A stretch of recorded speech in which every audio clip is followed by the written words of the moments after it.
विद्यार्थी मित्रांनो नमस्कार, सर्वांचं स्वागत। 2 फेब्रुवारीला दी कंबाईनची परीक्षा असणार आहे, त्यामधला चालू घडामोडीचा रिव्हिजन पार्ट 3 बघतोय आणि या रिव्हिजन मध्ये आज आपण बघतोय राजकीय घडामोडी बघतोय। पहिल्या रिव्हिजन भाग मध्ये आपण पुरस्कार बघितलं, दुसऱ्या भाग मध्ये आपण तुम्हाला टाकलं अहवाल निर्देशांक आणि तिसरा पार्ट आपण बघतोय आजकाल राजकीय घडामोडी। तर मित्रांनो सुरू करूया, चला। मित्रांनो बघा, राजकीय घडामोडीमध्ये बघताना एक गोष्ट लक्षात घ्या। जे विद्यार्थी मला विचारत होते की सर तुमचं पुस्तक मार्केटमध्ये भेटत नाही आहे, तर मित्रांनो काळजी करू नका।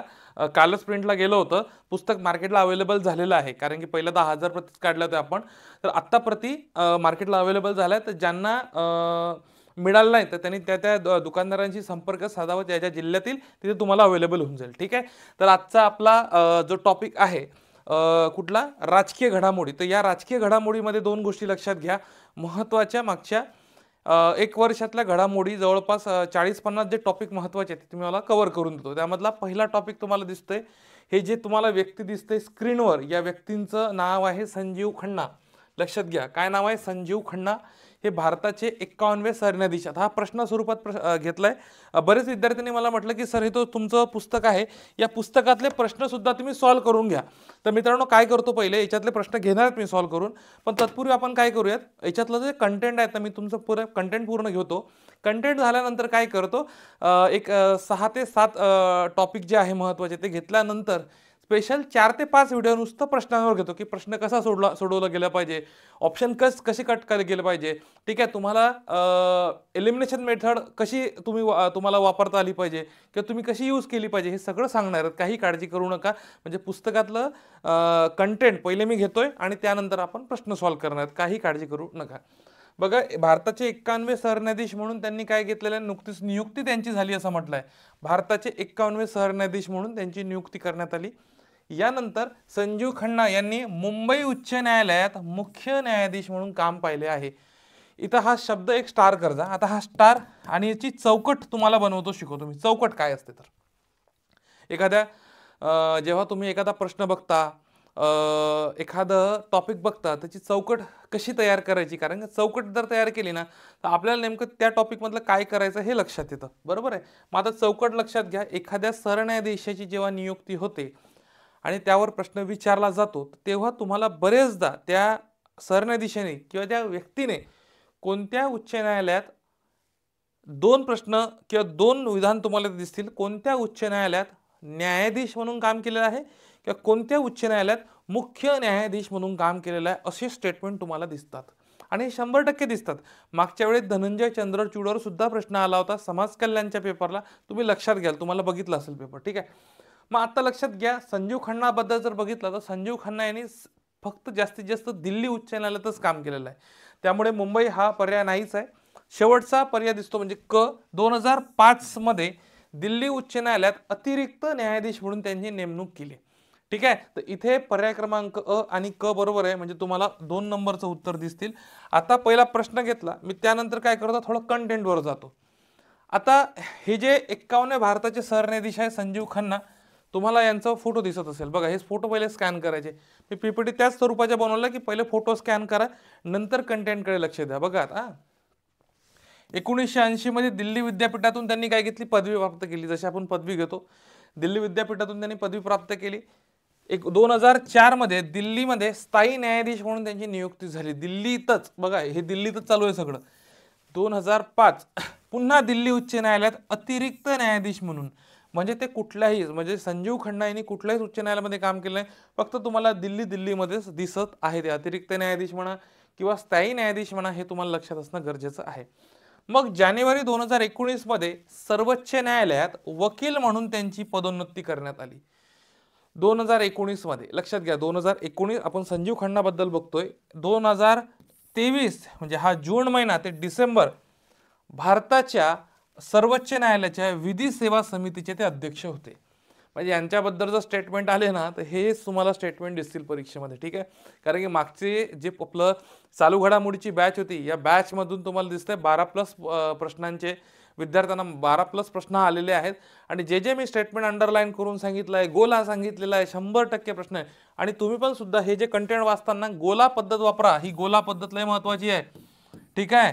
आता हे विचारू नका, मी बरेचदा सांगितलं गोला पद्धत वापरा. तुम्हाला सांगतो जे कंटेंट तुम्हाला लक्षात राहत नाही ते 100% लक्षात राहील. मग स्टॅटिकमध्ये बघितलं सर्वोच्च न्यायालय 26 जानेवारी 1950ला स्थापना याची, कामकाज 28 जानेवारीला सुरू झालं. मग तुम्हाला स्टॅटिकमध्ये काय विचारलं जाऊ शकते त्याची घटनात्मक तरतूद. आता घटनात्मक तरतूद विचारली तर लक्षात घ्या, आपल्याला घटनात्मक तरतूद विचारली तर घटनेच्या भाग 5 मध्ये सर्वोच्च न्यायालय दिलं आहे. कलम 124 ते 147 अंतर्गत सर्वोच्च न्यायालयाची तरतूद तुम्हाला दिसतील, हे तुम्हाला माहीत असणं गरजेचं आहे. ठीक आहे. त्यानंतर कलम 124(1) काय सांगते, भारताचं एक सर्वोच्च न्यायालय असेल ज्यात एक सरन्यायाधीश आणि इतर न्यायाधीश असतील. तर तुम्ही आता मला सांगा की आत्ता टोटल सध्या न्यायाधीशांची प्लस सरन्यायाधीश असे एकूण किती संख्या सर्वोच्च न्यायालयामध्ये, मला कमेंट बॉक्समध्ये टाका. आणि तसंच जे विद्यार्थी नवीन आले त्यांनी व्हिडिओला लाईक करा. आणि तुम्ही कोणत्या जिल्ह्यातनं हा व्हिडिओ बघताय ते प्लीज मला सर्वांनी कमेंट बॉक्समध्ये टाकायचं, कारण की पुढच्या काही महिन्यामध्ये मी तुमच्या जिल्ह्यामध्ये सेमिनार घ्यायला येतोय. तर जे विद्यार्थी असतील तर आम्ही कमेंट बॉक्समध्ये त्यांना मेसेज करणार आहोत की तुम्ही या ठिकाणी या सेमिनारला, मोफत सेमिनार असणार आहेत आपले, तर या सेमिनारला तुम्ही येऊ शकता. तुमच्यासाठी अतिशय महत्त्वाचे असणार आहे. ठीक आहे. त्याच्यात मेंटरशिप सुद्धा असणार आहे. जे विद्यार्थी 2, 4, 5 वर्षापासून अभ्यास करते, परीक्षा निघत नाही, यांच्यासाठी फ्री मेंटरशिप प्रोग्राम आम्ही राबवतोय संपूर्ण महाराष्ट्रभर. ठीक आहे. तर कुठल्या जिल्ह्यातल्या आहे प्लीज कमेंट बॉक्समध्ये टाका. ठीक आहे.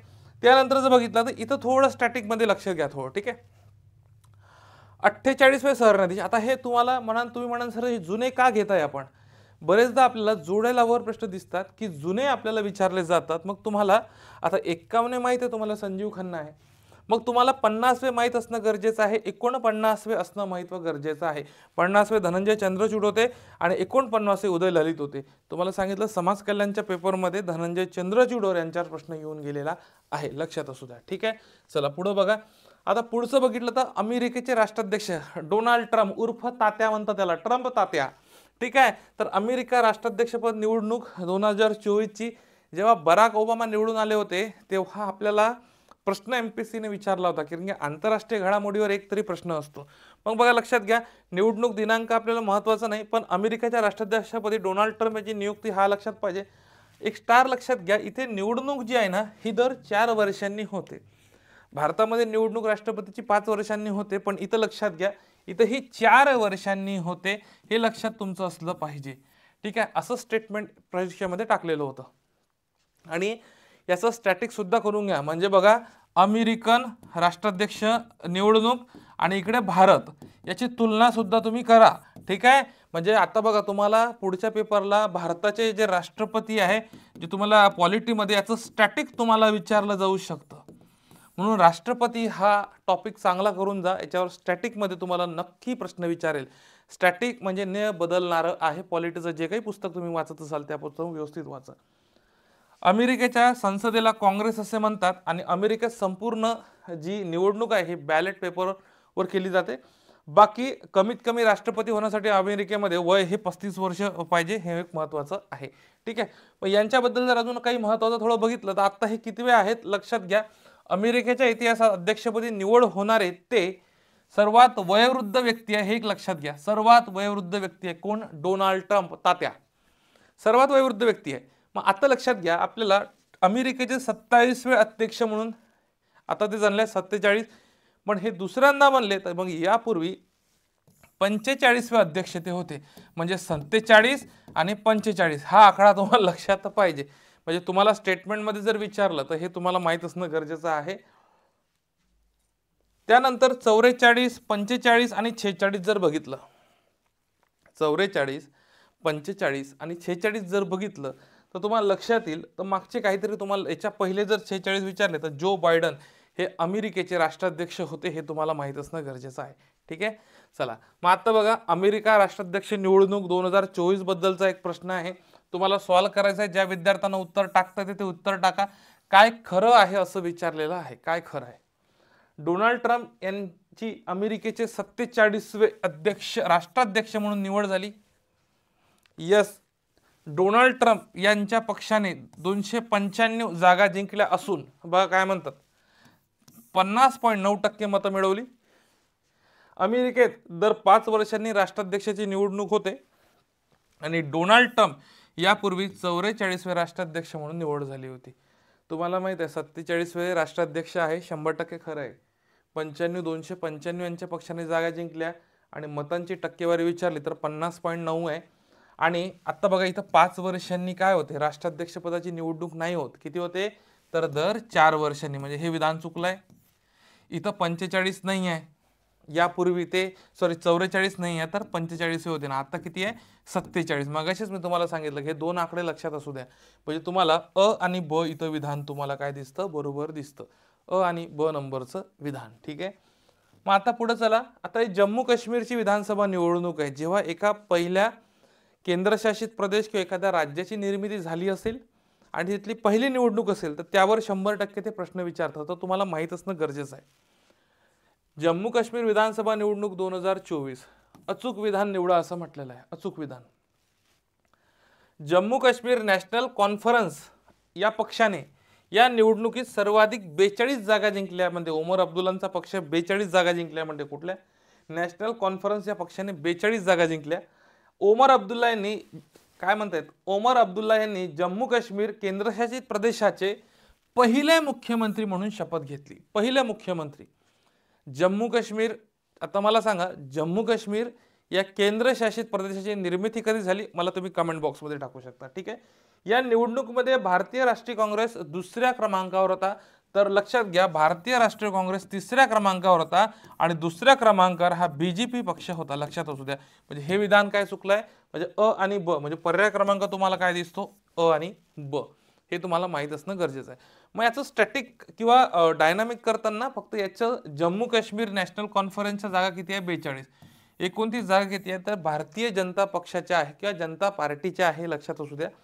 तसंच जर पाहिलं तर यापूर्वी पूर्ण राज्य असताना म्हणजे जम्मू काश्मीर जेव्हा त्याला पूर्ण राज्याचा दर्जा होता तेव्हा 2009 ते 2015 मध्ये ते जम्मू काश्मीरचे काय होते मुख्यमंत्री होते. म्हणजे तुम्हाला हे स्टॅटिक त्यांच्याबद्दल माहिती पाहिजे. आणि ओमर अब्दुल्ला हे जम्मू काश्मीर केंद्रशासित प्रदेशाचे पहिले मुख्यमंत्री आहे, हेही लक्षात असणं गरजेचं आहे. मग आत्ता टोटल जर लक्षात घेतलं तर आम्हाला स्टॅटिकमध्ये अजून काय विचारतील, या विधानसभेची सदस्य संख्या किती आहे, किती सदस्य संख्या, तर लक्षात घ्यायचं हे 90 संख्या आहे. 90 किती संख्या आहे तर 90 संख्या, हे तुम्हाला माहित असणं गरजेचं आहे. ठीक आहे. चला मग आता त्यानंतर अतिशय महत्वाचं आहे, खूपच महत्वाचं आहे 18वी लोकसभा निवडणूक 2024. आता हे महत्वाचं यासाठी आहे जेव्हा लोकसभेची निवडणूक होते त्याच्या 1-1.5-2 वर्षातले जेवढे काही पेपर होणार आहेत त्यावर 100% काय करतात आयोग प्रश्न विचारतो. तर ही एप्रिल ते जून महिन्यात पार पडलेली निवडणूक आहे 18वी लोकसभा निवडणूक. ठीक आहे. त्यानंतर टप्पे पाहिले तर 7 टप्प्यामध्ये ही भारतात पार पडली. महाराष्ट्राचा विचार केला तर 5 टप्पे तुम्हाला दिसतील. ठीक आहे. मग आता इथं उमेदवार तृतीयपंथी उमेदवार 6 राहिले. जे सांगतो ते फक्त व्यवस्थित लक्षात घ्या. मग 7ही टप्प्यात तुम्हाला फक्त भारतात विचार केला तर 7 टप्प्यात निवडणूक पार पडली. मग 7ही टप्प्यात निवडणूक कोणत्या कोणत्या राज्यामध्ये पार पडली तर बिहार आहे, उत्तर प्रदेश आहे आणि पश्चिम बंगाल आहे. म्हणजे सांगण्याचं तात्पर्य काय आहे लक्षात घ्या. आपल्याला जे इम्पॉर्टंट आहे, जे महत्त्वाचं ते व्यवस्थित सांगतो, ते व्यवस्थित तुम्ही पुस्तकात टिक करून घ्या आणि इथे व्यवस्थित बघा. ठीक आहे.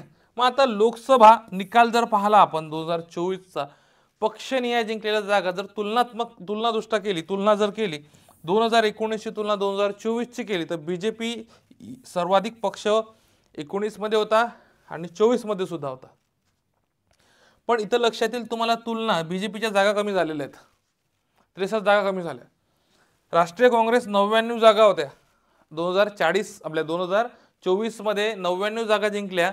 मात्र 19 मध्ये या 52 होत्या. म्हणजे इथे यांच्या मायनस झाल्या, यांच्या प्लस झाल्या. म्हणजे किमान तुम्हाला पहिल्या 2 पक्षाच्या जागा तुलनात्मक माहित पाहिजे, वाढल्या कमी झाल्या, किती होत्या किती नाही. कारण का ना पहिले 2 पक्ष अतिशय महत्वाचे, हे तुम्हाला स्टेटमेंटमध्ये इथं टाकलं जाऊ शकतं. ठीक आहे. हे तुम्हाला माहित असणं गरजेचं आहे. त्यानंतर जर पाहिलं 543 जागा आहे लोकसभेच्या, एवढं तुम्हाला माहितच आहे. मग आता इथं बघा लक्षात घ्या पक्षनिहाय मिळालेल्या मतांचे प्रमाण. पक्षनिहाय मिळालेल्या मतांचे प्रमाण जर बघितलं तर भारतीय जनता पक्षाला 36.56% मतं मिळाली. आता इथंच थोडं स्टार पॉईंट करून घ्या. 36.56% मतं. आणि दुसरा पक्ष आहे भारतीय राष्ट्रीय काँग्रेस, याला 21.19%. म्हणजे सांगण्याचा उद्देश हा आहे की पहिले 2-2 म्हणजे सर्वाधिक जिंकलेल्या जागा आणि मतांचे प्रमाण हे तुम्हाला स्टेटमेंटमध्ये जर टाकलं ना तर विद्यार्थ्यांना कन्फ्युजन होते, कारण की आकडेवारीमध्ये लक्षातच नाही राहत ना आकडेवारी. तर या 2 आकडेवारी तर लक्षात ठेवणं तुम्हाला गरजेचं आहे. मग नन ऑफ द अबाव नोटाचा वापर, ठीक आहे. 2013 पासून नोटाचा वापर आपण चालू केलेला आहे. पहिल्यांदा केरळमध्ये सुरू केला होता. मग नोटाचा वापर म्हणजे कोणताही उमेदवार आवडला नाही आहे तर दुसरा नोटाचा पर्याय आपल्याकडे असते. तर हा पर्याय लक्षात घ्या, भारतामध्ये 0.99% याचा वापर झाला. त्यानंतर सर्वाधिक विचार केला तर इंदोरमध्ये याचा सर्वाधिक, भारतात विचार केला तर सर्वाधिक इंदोरमध्ये याचा वापर झाला. यानंतर जर विचार केला सर्वाधिक नोटा या रायगडमध्ये काय झाल्यात, याचा वापर झालात रायगडमध्ये. आणि सर्वात कमी नोटा या बीडमध्ये याचा वापर करण्यात आला आहे. बीड आलं का लक्षात, बीडमध्ये वापर कमा. महाराष्ट्रात विचार केला सर्वाधिक नोटाचा पर्याय रायगडमध्ये वापरला, बीडमध्ये नोटाचा पर्याय सर्वात कमी वापरला. पण याची संख्या तुम्हाला माहित पाहिजे, 2087 म्हणजे 2087 संख्या तुम्हाला माहित असणं गरजेचं आहे. मग आता बघा पुढं, सर्वाधिक मताधिक्याने विजयी उमेदवार जर आपण बघितले तर तुम्हाला दिसतील रकीबुल हुसेन. काँग्रेस पक्षाचे सर्वाधिक मताधिक्याने विजय प्राप्त केलाय. पण मात्र लक्षात घ्या, यांचं रकीबुल हुसेनचा तुम्हाला मतदारसंघ विचारतील तर यांचा मतदारसंघ आहे धुबरी नावातला, आसाम नावाचा मतदारसंघ आहे, धुबरी आसाम.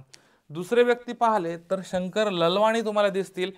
इंदोर हा मतदारसंघ आहे मध्य प्रदेश मधला आणि भाजप पक्षाशी ते काय संबंधित आहे.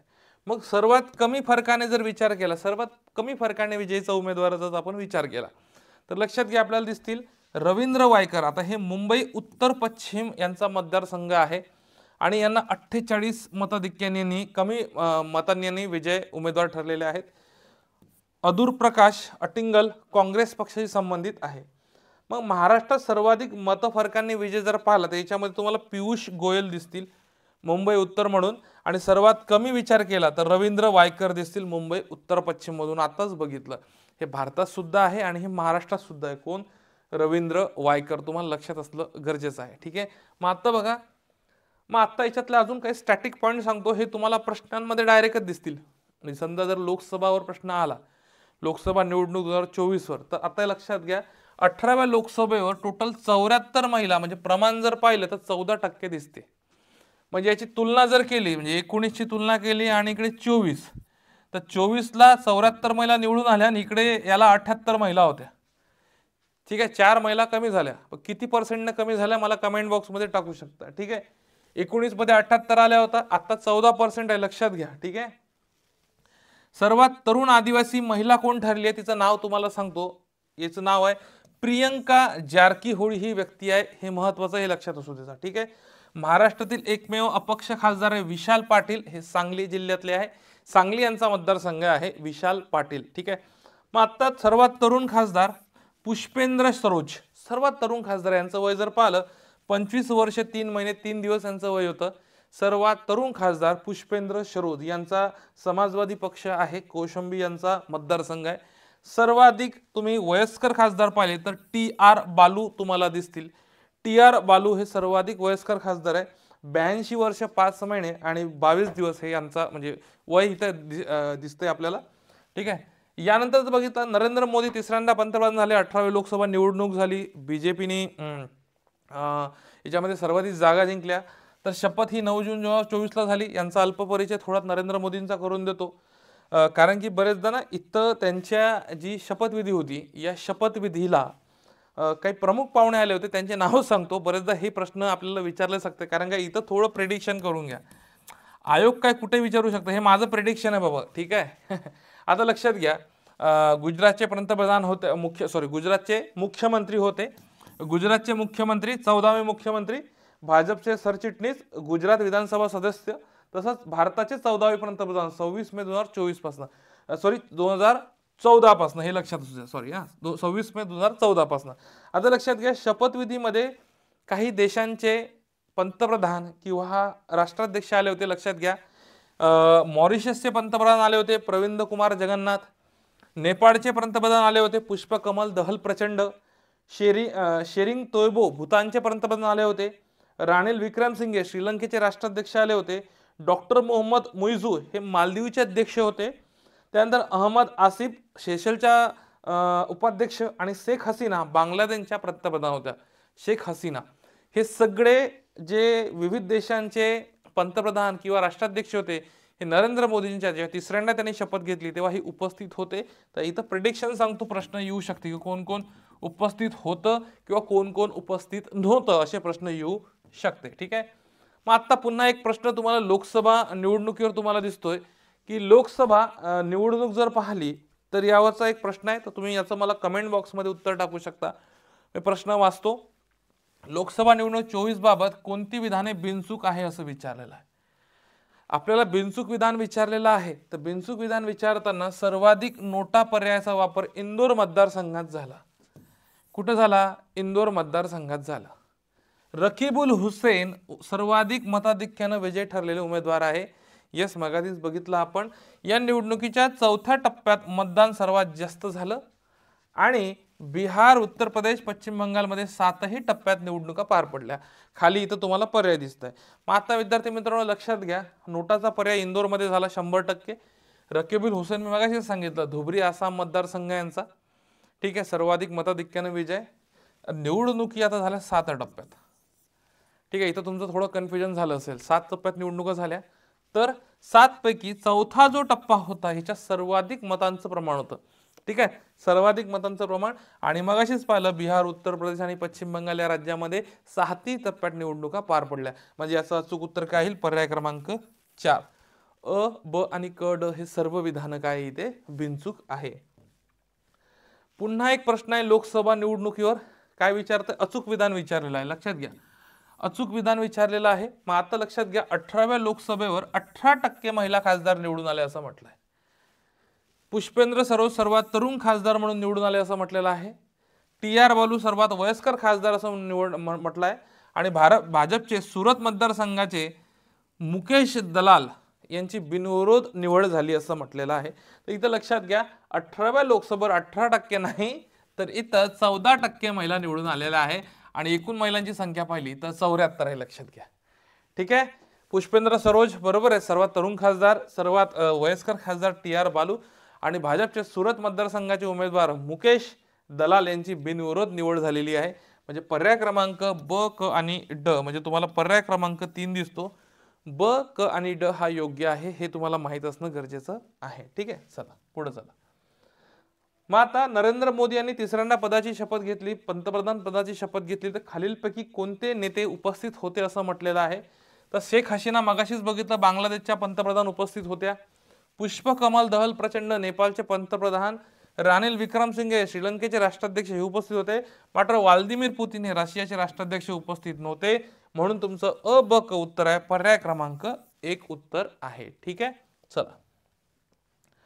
अजून एक महत्वाचा पॉइंट आहे, न्यायमूर्ती अजय खानविलकर हे नवे लोकपाल बनलेले आहे. 27 फेब्रुवारी 2024 रोजी लोकपालाच्या अध्यक्षपदी यांची नियुक्ती झाली, लोकपाल अध्यक्ष. आणि 10 मार्च 2024 रोजी राष्ट्रपती द्रौपदी मुर्मू यांनी त्यांना काय दिलं तर शपथ दिली, लोकपाल. ठीक आहे, आता हे लोकपाल संदर्भात तुम्हाला हा महत्वाचा पॉइंट आहे राजकीय घडामोडीवर, याच्यावर प्रश्न येऊ शकतो. ठीक आहे. मग आता अल्पपरिचयांचं जर बघितलं तर जन्म पुण्यात झालेला आहे. 2016 ते 2022 सर्वोच्च न्यायालयात त्यांनी न्यायाधीश म्हणून काम केलं आहे. हे जे नवे लोकपाल आहे कोण? अजय खानविलकर यांनी सर्वोच्च न्यायालयात न्यायाधीश म्हणून काम केलेलं आहे. आणि 2013 ते 2016 मध्य प्रदेश उच्च न्यायालयाचे मुख्य न्यायाधीश. हे एक IMP करा यांच्याबद्दल. ठीक आहे, हे IMP करा. इथं प्रश्न येऊ शकतो, लक्षात असू द्या. मध्य प्रदेशचे उच्च न्यायालयाचे मुख्य न्यायाधीश. तसंच एप्रिल ते नोव्हेंबर 2013 हिमाचल प्रदेश उच्च न्यायालयाचे मुख्य न्यायाधीश. मी बरेचदा म्हटलं जेव्हा न्यायाधीश मुख्य न्यायाधीशामध्ये कन्फ्युजन होऊ शकतं, इथं स्टार पॉईंट करून ठेवायचं, इथं चौकट बनवायची. ठीक आहे, आणि चौकटी ते सगळं टाकायचं, चौकट बनवा की गोला बनवा, शेवटी उत्तर यायला पाहिजे. ठीक आहे. मग आता बघा 2000 ते 2013 मुंबई उच्च न्यायालयात न्यायाधीश म्हणून. मग आता लक्षात घे, हे 3 उच्च न्यायालयात काम केलेलं दिसतं. मुंबई उच्च न्यायालयात न्यायाधीश आहे, पण हिमाचल आणि मध्य प्रदेशमध्ये मुख्य न्यायाधीश आहे. हे स्टार पॉईंट करा, इथे स्टार करा. तर त्यांनी जर टाकलं, समजा याच्यावर प्रश्न आला आणि टाकलं की मुंबई उच्च न्यायालयात मुख्य न्यायाधीश म्हणून काम केलेलं आहे, तर चुकीचं उत्तर राहील ते, ठीक आहे. कारण की त्यांनी फक्त मध्य प्रदेश आणि हिमाचल प्रदेशमध्येच काम केलेलं आहे मुख्य न्यायाधीश म्हणून. महाराष्ट्राचं शिवाय मुंबईचं विचारलं तर फक्त न्यायाधीश होते, हे लक्षात असू द्या. डोक्यात फिक्स घाला. एकदा मी जे जे कंटेंट सांगतोय तुम्हाला सांगतोय, विद्यार्थ्यांना खूप फायदा होतोय त्याचा. मागच्या राज्यसभेला तुम्हाला जाणवलं असेल, प्रचंड फायदा झाला. मी सांगतो हे करा, हे करू नका, तुमच्या क्लिक होतं, गोला बनवा, चौकट बनवा, आलं का लक्षात. चला, आता लोकपालाचा जर विचार केला, याचा उद्देश काय लोकपालाचा, तर सार्वजनिक पदाधिकाऱ्यांवर भ्रष्टाचारांचे जे काही आरोप होतात, या आरोपांची चौकशी करणे हे लोकपालाचं मुख्य काम आहे. कोणावर, तर जे सार्वजनिक पदाधिकारी आहे यांच्यावर भ्रष्टाचाराची चौकशी किंवा जे आरोप होतात त्याची चौकशी करण्याचं काम लोकपालांचं आहे. हे तुम्हाला माहित असणं गरजेचं आहे. लोकपाल, मग आता लोकपाल कायदा हा 2013चा आहे आणि पहिले अध्यक्ष लोकपाल किंवा पहिले अध्यक्ष म्हणा किंवा पहिले लोकपाल म्हणा, हे कोण होते, पिनाकी चंद्र घोष. हे एक थोडा एमपी करता, पिनाकी चंद्र घोष. मग यांचा कार्यकाल जर बघितला अध्यक्ष किंवा सदस्यांचा, हा 5 वर्ष किंवा वयाची 70 वर्ष पूर्ण किंवा दोनपैकी एक असा काहीतरी आहे, ठीक आहे. मग याच्या निवड समितीमध्ये बघा, लोकपालाच्या पंतप्रधान आहे, लोकसभा अध्यक्ष आहे, विरोधी पक्ष नेते आहे, सरन्यायाधीश आहे, नामनिर्देशित न्यायाधीश किंवा सरन्यायाधीश आणि प्रख्यात कायदेतज्ञ असं आहे. आणि याची जर तुम्ही रचना बघितली तर एक अध्यक्ष आणि जास्तीत जास्त 8 सदस्य अशी याची रचना आहे. लोकपाल जी आहे याची रचना आहे, हे तुम्हाला माहित असणं गरजेचं आहे, ठीक आहे.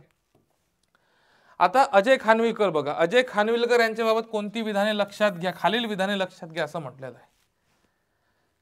अजय खानविलकर यांची लोकपाल अध्यक्षपदी नियुक्ती करण्यात आली, ठीक आहे. मुंबई उच्च न्यायालयात बघा काय म्हटलंय, मुंबई उच्च न्यायालयात व मध्य प्रदेशच्या उच्च न्यायालयात मुख्य न्यायाधीश म्हणून त्यांनी काम केलं आहे. मी तुम्हाला मगाशीच म्हटलं होतं, मध्य प्रदेश आणि हिमाचल प्रदेश मध्येच त्यांनी काय केलेलं आहे, मुख्य न्यायाधीश म्हणून काम केलं आहे. इथं नाही, त्याच्यामुळे हे विधान चुकलेलं आहे, त्याच्यामुळे अविधान बरोबर येईल, पर्याय क्रमांक 1 बरोबर येईल, ठीक आहे. चला पुढे चला. मग आता बघा, आंध्र प्रदेश विधानसभा निवडणूक, एक तरी प्रश्न तुम्हाला दिसतो विधानसभा निवडणुकीच्या संदर्भातला. मग त्यावर लक्षात घ्या की सर एवढ्या विधानसभेच्या निवडणुका होतात बाबा, काय काय एवढं लक्षात ठेवायचं, चौकट बनवा, संपला विषय. आता चौकट काय बनवायची, कोणत्याही विधानसभेचा अभ्यास करताना पहिले तिथं विधानसभा सदस्य संख्या किती आहे, ठीक आहे, हा एक चौकटीचा भाग. दुसरा, तिथे जी निवडणूक झाली, मुख्यमंत्री कोण झालं, उपमुख्यमंत्री कोण झालं, मुख्यमंत्री झाला असेल तर कितव्यांदा झाला, त्यानंतर कोणत्या पक्षाने सर्वाधिक जागा जिंकल्या आणि दुसरा नंबरचा पक्ष तुम्हाला माहित असणं गरजेचं आहे. म्हणजे एवढ्या चौकटीच्या आधारावर तुम्हाला जर विधानसभेवर जर प्रश्न आला एखाद्या राज्याच्या निवडणूक, तर तुम्हाला तो प्रश्न सोडवता आला पाहिजे. मग त्याच्यामुळे आपली चौकट आपल्याला माहित असणं गरजेचं आहे. तर इथे संख्या तुम्हाला आंध्र प्रदेश विधानसभा निवडणुकीची 24ची 175 विधानसभा सदस्य संख्या दिसते. सर्वाधिक जागा 135 जागा तेलुगू देसम पार्टीने जिंकल्यामध्ये, तेलुगू देसम पार्टीने 135 जागा जिंकल्यामध्ये, हे एक महत्वाचं आहे. आणि जनसेवा पक्षाने 21 जागा जिंकल्या, आलं का लक्षात. तर हे 2 नंबरचे पक्ष आहे. टोटल बघितलं 175 संख्या. निवडणुकीमध्ये कोण निवडून आलं, आपल्या मुख्यमंत्री कोण झालं, तर चंद्रबाबू नायडू हे आंध्र प्रदेशचे मुख्यमंत्री झाले. पण कितव्यांदा, चौथ्यांदा हा गोल करतोय मी, ठीक आहे. मग तसंच त्यांच्याबद्दल काही स्टॅटिक आहे, याची PDF मी आपल्या टेलिग्राम चॅनलला टाकली आहे, स्टेप अप अकॅडमीच्या, किंवा माझ्या टेलिग्राम चॅनलला तुम्हाला दिसेल श्रीकांत तायडे म्हणून आहे. तर तुम्ही कुठल्या टेलिग्राम चॅनलला गेले त्याची PDF टाकली. हा जो कंटेंट तुम्हाला मग खाली दिले आहेत ना, हा कंटेंट वाचून घ्या, ठीक आहे. चला पुढे चला. खालीलपैकी कोणत्या देशाने ऑगस्ट 2024 पासून राईट टू डिस्कनेक्ट या अधिकाराची अंमलबजावणी सुरू केल्या असं म्हटलेलं आहे. खालीलपैकी कोणत्या देशाने ऑगस्ट 2024 मध्ये राईट टू डिस्कनेक्ट या अधिकाराची अंमलबजावणी सुरू केली आहे. पर्याय तुम्हाला दिसतंय ऑस्ट्रेलिया, रशिया, नेदरलँड, जपान, ठीक आहे. आता बघा लक्षात घ्या, इथे मी तुम्हाला उत्तर सांगतो पण एक गोष्ट लक्षात घ्या, अशा स्वरूपाचे जर काही ऑप्शन आले, म्हणजे मला माहित आहे की राईट टू डिस्कनेक्ट हा जी कायदा याची अंमलबजावणी ऑस्ट्रेलियाने केली, पण कंबाईनच्या परीक्षेमध्ये मित्रांनो काळजी करू नका, कॅमेराचा थोडा प्रॉब्लेम आहे, आलो मी वापस, ठीक आहे. चला काळजी करू नका, आलो वापस, बघा दिसतोय तुम्हाला, चला यस. बरं, कॅमेराचा प्रॉब्लेम आहे, 30 मिनिटं झाले की 25 ते 30 मिनिटाच्या दरम्यान तो बंदच पडतो, काही काळजी करायचं काम नाही. पण ठीक आहे, आता इथं उत्तर ऑस्ट्रेलिया आहेत तुम्हाला माहित आहे. पण बरेचदा काय होतं, कंबाईनच्या पेपरमध्ये आपल्याला घाई असते बाबा, 100 प्रश्न आहे, 60 मिनिटं आहे, मग आपल्याला ऑस्ट्रेलिया इथं काय दिसतो, इथं 1 नंबरला दिसतो या ऑप्शनमध्ये, 1 2 3 4, आणि घाईघाईत जर आपल्याला असे पर्याय असतील आपल्याला की हा 1 नंबरचा प्रश्न आहे, तर आपण इथंच गोल करूया 1ला. पण 1 मध्ये ब दिलेला आहे मित्रांनो, 1 मध्ये ब दिलेला आहे आणि ब दिलेल्यानंतर तुम्हाला लक्षात येईल गडबड इथं असं होऊन जाईल की ब उत्तर येते रशिया चुकलेलं उत्तर आहे. कारण की अ कुठे दिलाय तर पर्याय क्रमांक 2 मध्ये, म्हणजे तुमचा गोल इथं पाहिजे होता, इथे नव्हता पाहिजे. पण हे घाई गडबडीमध्ये प्रश्न चुकतात आणि आयोग बरोबर तसंच करतं, खालचे जे ऑप्शन आहेत ना मागं पुढे देऊन टाकतं.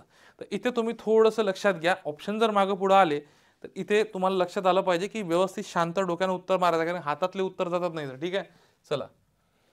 समन्स आणि वॉरंट, आता लक्षात घ्या, समन्स आणि वॉरंट डिजिटल जारी करण्याची परवानगी देणारे भारतातले पहिले राज्य कोणतं असं आहे म्हटलेलं आहे. ठीक आहे, समन्स आणि वॉरंट डिजिटल जारी करणारे याची परवानगी देणारे भारतातलं पहिलं राज्य, तुम्हाला ऑप्शन आहे उत्तर प्रदेश, मध्य प्रदेश, अरुणाचल प्रदेश, आंध्र प्रदेश. प्रदेश टाकलं तर याचं अचूक उत्तर आहे मध्य प्रदेश. पर्याय क्रमांक इथं तुम्हाला ब दिसतोय, तर ब कुठं आहे तर पर्याय क्रमांक 3 मध्ये तुम्हाला ब दिसतोय, म्हणजे त्याचं उत्तर 3. म्हणजे तुम्हाला 3 म्हणजे अरुणाचल प्रदेश नको वाटायला.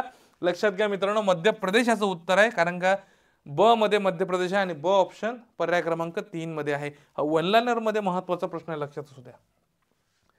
त्यानंतर CP राधाकृष्णन, आता हे महाराष्ट्राचे राज्यपाल, 24वे राज्यपाल म्हणून पदभार स्वीकारला. यांच्या पहिलेचे जे काही राज्यपाल होते रमेश बैस, यांच्यावर सुद्धा प्रश्न आला होता. कारण की राज्यपालाची जेव्हा महाराष्ट्राचे राज्यपाल नवीन कुठले तरी येतात त्यावर प्रश्न ते विचारले जातात. तर यांचं स्टॅटिक आपण बघूयात. 31 जुलै 2024 रोजी महाराष्ट्राचे 24वे राज्यपाल म्हणून काय घेतली शपथ. लक्षात घ्या, हे 24वे राज्यपाल आहे, लक्षात असू द्या. त्यानंतर यांचा जन्म 1957ला झालेला आहे. कुठं? तामिळनाडूमध्ये. मग आता लक्षात घ्या, 23 ते 24 झारखंड, म्हणजे या कालावधीमध्ये 23 ते 24 या कालावधीमध्ये झारखंडचे 10वे राज्यपाल होते, हे लक्षात असू द्या. झारखंड राज्याचे राज्यपाल होते. त्यानंतर मार्च जुलै 2024 तेलंगणाचे राज्यपाल, पण मात्र अतिरिक्त, लक्षात घ्या. आलं का? 2004 ते 2007 भाजपचे तामिळनाडू राज्याचे प्रदेशाध्यक्ष होते आणि 2दा ते लोकसभा सदस्य राहिलेले आहे. इथं थोडं स्टार पॉईंट करा, तर तेलंगणा आणि झारखंड या 2 राज्यांचे राज्यपालपद त्यांनी भूषवलेलं आहे. तेलंगणाचे अतिरिक्त होते, कारण की राज्यपालाबद्दल माहिती विचारताना त्यांचं स्टॅटिक हे विचारलं जातं. मग इतर काही नेमणूक झालेले काही राज्यपाल आहे, तर लक्षात घ्या, हरिभाऊ बागडे यांची राजस्थानचे राज्यपाल म्हणून नियुक्ती आहे. ओमप्रकाश माथुर सिक्कीमचे राज्यपाल म्हणून नियुक्ती. रमन डेका छत्तीसगडचे राज्यपाल म्हणून नियुक्ती. संतोष कुमार गंगवार झारखंडचे राज्यपाल म्हणून नियुक्ती. आणि जिष्णुदेव वर्मा तेलंगणाचे राज्यपाल म्हणून नियुक्ती. हे काही बरेचदा आपल्याला राज्य आणि राज्यपाल, म्हणजे मागच्या 1-1.5 वर्षातले काही जे राज्यपाल नियुक्त झाले असतात विविध राज्यामध्ये, यावर सुद्धा आपल्याला प्रश्न विचारणारा दिसतो जोडा लावामध्ये, म्हणजे तुम्हाला तो माहीत असणं गरजेचं आहे. ठीक आहे, चला. मग आता लक्षात घ्या, CP राधाकृष्णन बद्दल प्रश्न आहे. CP राधाकृष्णन बद्दल प्रश्न बघताना कोणती विधाने योग्य आहे असं विचारलेलं आहे. तर महाराष्ट्राचे 24वे राज्यपाल म्हणून त्यांनी काय घेतलेलं आहे, शपथ घेतली. यांच्या अगोदर रमेश बैस हे होते. CP राधाकृष्णन झारखंड आणि तामिळनाडूचे राज्यपाल यांनी पद भूषवलेले आहे.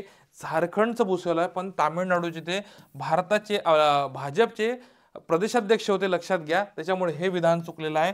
फक्त अ विधान बरोबर आहे, फक्त अ. ठीक आहे, हे असलं पाहिजे तुम्हाला माहिती. आता बघा, लक्षात घ्या, भारताचे पहिले संविधान संग्रहालय कोठे उद्घाटन करण्यात आले आहे. भारताच्या पहिले संविधान संग्रहालयाचं उद्घाटन कुठे करण्यात आलंय, तर याचं उत्तर तुम्हाला दिसेल डायरेक्ट हरियाणा उत्तर सांगतो, हे लक्षात घ्या. पर्याय क्रमांक ब तुम्हाला 1 नंबर मध्ये दिसेल. भारताचे पहिले संविधान संग्रहालय तुम्हाला माहित असणं गरजेचं आहे. भारतातील पहिला डिजिटल न्यायालयाचे उद्घाटन कोणत्या राज्यात करण्यात आलेले आहे. भारतातील पहिले डिजिटल न्यायालय, ठीक आहे, भारतातले पहिले डिजिटल न्यायालयाचे उद्घाटन कोणत्या राज्यात करण्यात आले आहे, तर तुम्हाला तामिळनाडू, केरळ, आंध्र प्रदेश, ओडिसा असे तुम्हाला ऑप्शन दिसतील. तर याचं अचूक उत्तर आहे केरळ ब, आणि ब तुम्हाला दिसते पर्याय क्रमांक 2 मध्ये तुम्हाला काय दिसतंय ब. भारतातील डिजिटल न्यायालय, पहिले डिजिटल न्यायालय तुम्हाला माहित असणं गरजेचं आहे. त्यानंतर खालीलपैकी कोणत्या उच्च न्यायालयाने देशात प्रथमच भारतीय पोस्टाच्या ई-पोस्ट सेवेद्वारे न्यायालयीन नोटीस किंवा समन्स पाठवण्याचा उपक्रम सुरू केला. काय म्हटलं इथं, कोणत्या उच्च न्यायालयाने देशात प्रथमच भारतीय पोस्टाच्या जी ई पोस्ट सेवा आहे याच्याद्वारे नोटीस किंवा समन्स पाठवण्याचा उपक्रम सुरू केला, तर तुम्हाला दिसतंय केरळ, तामिळनाडू, बिहार आणि महाराष्ट्र. तर याचं अचूक उत्तर आहे केरळ.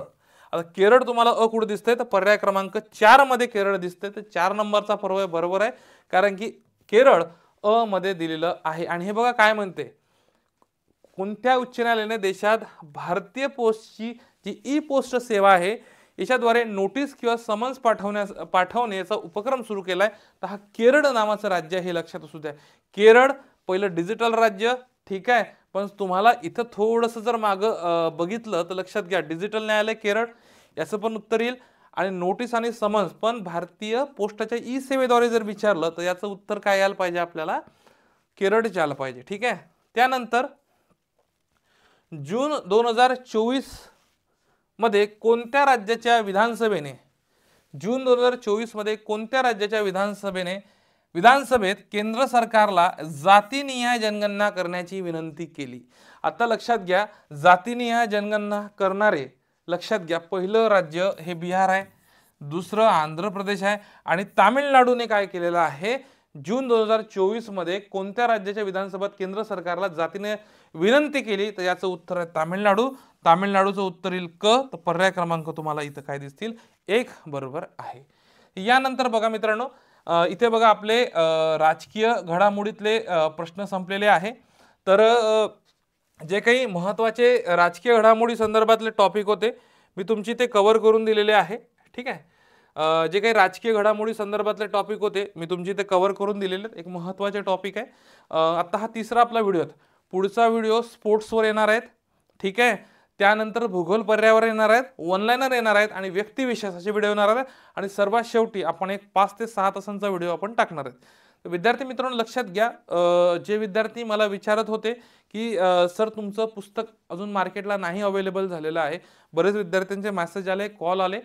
तर विद्यार्थी मित्रांनो लक्षात घ्या, पुस्तक कालच मार्केटला पुन्हा उपलब्ध झालेलं आहे. तुम्ही त्या जिल्ह्यातून उपलब्ध आहे किंवा मला या नंबरला मेसेज टाका, मी तुम्हाला पुस्तकाची लिंक पाठवतो. 7769812010. बघा 7769812010 माझ्या व्हॉट्सअपला मेसेज टाका, मी या पुस्तकाचे लिंक पाठवतो. कारण का बरेच काही असं आहे की तिथं पुस्तक त्या जिल्ह्यामध्ये अवेलेबल नाही, मी तुम्हाला ऑनलाईन उपलब्ध तुम्हाला करून देतो. ठीक आहे.